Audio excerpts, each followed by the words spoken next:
Welcome back to the channel. Today fans on. We gotta turn that off.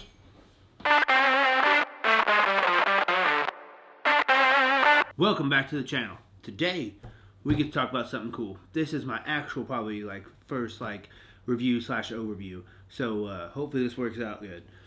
Today we're gonna talk about my Noveske SPR, the exact rifle setup I used at the tactical games to go and win the Recce division.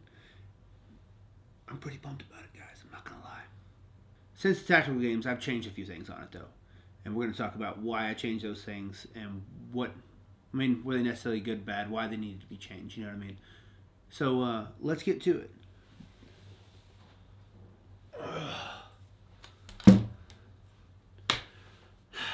Man, this thing is sexy. So this is my Noveske 16-inch SPR. This, at the heart and soul of it, is just a Noveske build anybody can get. It's a Gen 4 upper on a Gen 1 lower. It's basically a chainsaw. It's got the stainless steel barrel. It's got the same gas system. It's got a phosphate bolt carrier, just with a few different things I've changed on the backside.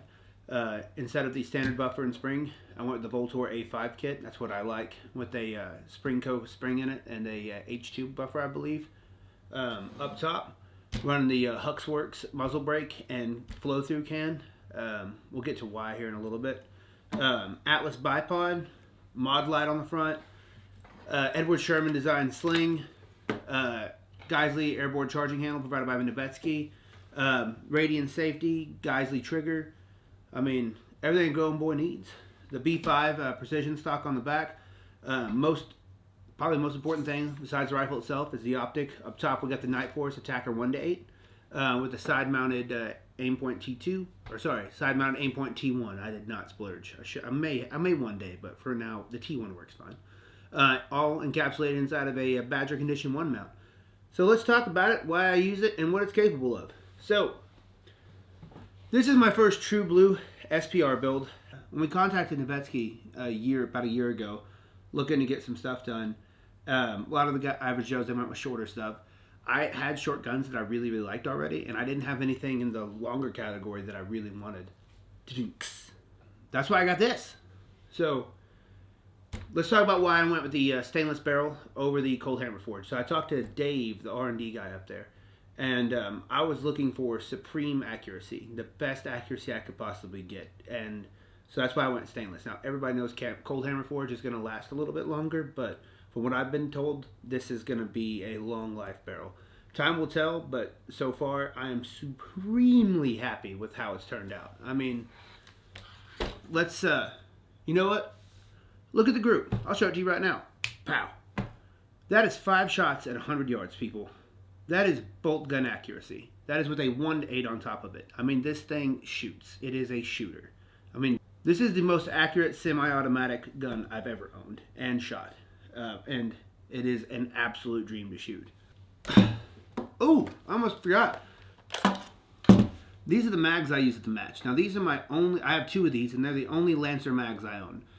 They're cool, polymer with the metal feed lips. All I had was 10 rounders and 30 rounders, and I needed some 20 rounders. And I actually got these at a garage sale, believe it or not. And that's the first time I ran them. And they worked out really well. So pumped on those, probably keep those in the kit. So since the match, there's a couple things I did change. Up front, I did have a Surefire mini, 300 or something, whatever it was, and an older light.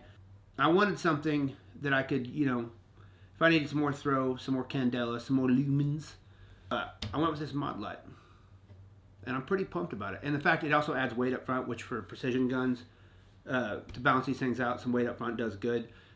Fortunately, I don't need a whole lot of it. This thing, as you'll see right here, it don't move when I shoot it. Impact. It don't move. Impact. This the point of aim and the return to point of aim on this thing is incredible, and I'm tickled to death by this build. Let's see. The other thing, major change I made was I went to the B5 stock. So I had a B5 just regular stock on it, and I liked it. It's fine. But with me running a taller mount, which I'll get to in a minute, I needed some more cheek on it. I needed some more comb for you Call of Duty players. So I went with this B5 precision stock. It's the adjustability and everything. I mean, you just can't beat it. It's pricey, but, win in room. Also, went with the B5 23 pistol grip. I really, really like this thing. The texture on it is just, it's everything you're looking for, and it's affordable. It's hollow, save a little bit of weight. You know, if you care about that. I don't really care about that. It just feels nice. That's why I like it. All right, optic height. This is where I'm going to lose some of you people. So let's talk about why I went with the 1.7 instead of a 1.5, a 1.93, or a 2.25, a Unity, whatever it is. The 1.7 is like the best of both worlds. In the precision world, most people run a 1.5, 1.54, or like one of those two with a 20 MOA cant. I like the 1.7 for positional work.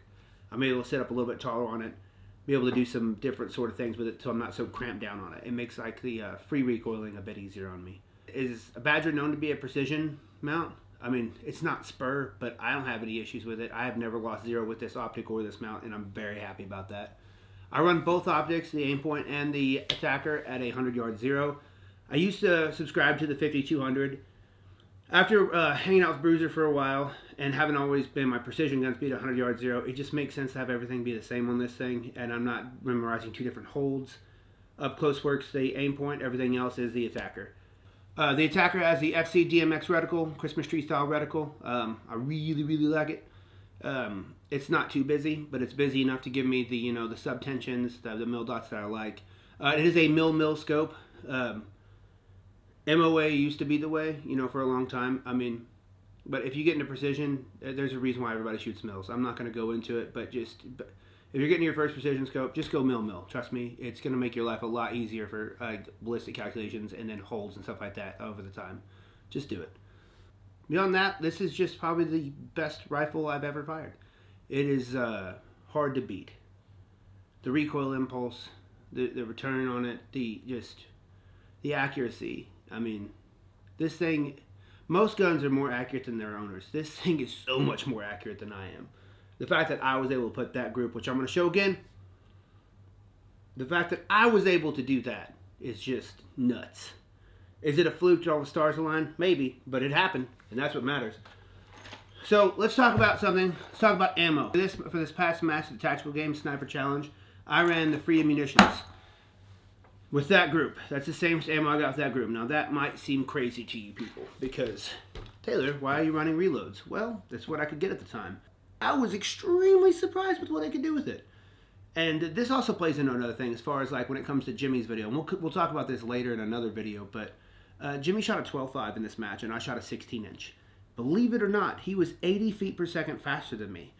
Does that make sense to you people? Probably not. The reason why is because he was running 5.56 and I was running 2.23. So less pressure, less feet per second. I mean, but when it came down to it, would I have wanted a fast round? Maybe. I didn't need it. I mean, I won the match, but I got 4th overall and then won our division. But with the accuracy this stuff's holding and how far I can shoot it, I'm not going to sacrifice this accuracy for a little bit more feet per second. To me, it just doesn't make sense.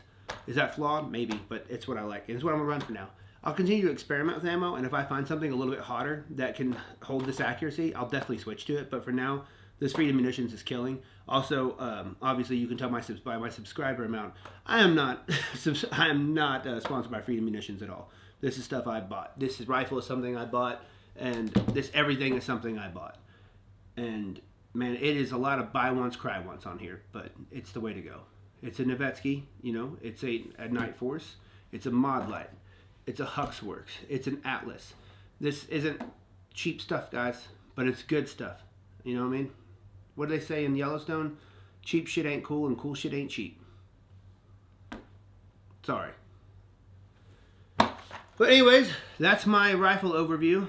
I'm going to throw in some B-roll of me shooting this bad boy. If you have any other questions, please go down below. Ask them. You know what I mean? Ask me questions. I'll answer questions all day. Ask me questions about whatever. I don't give a shit.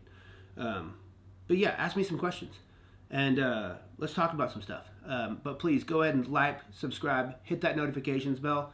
And we'll see you guys again later. Peace.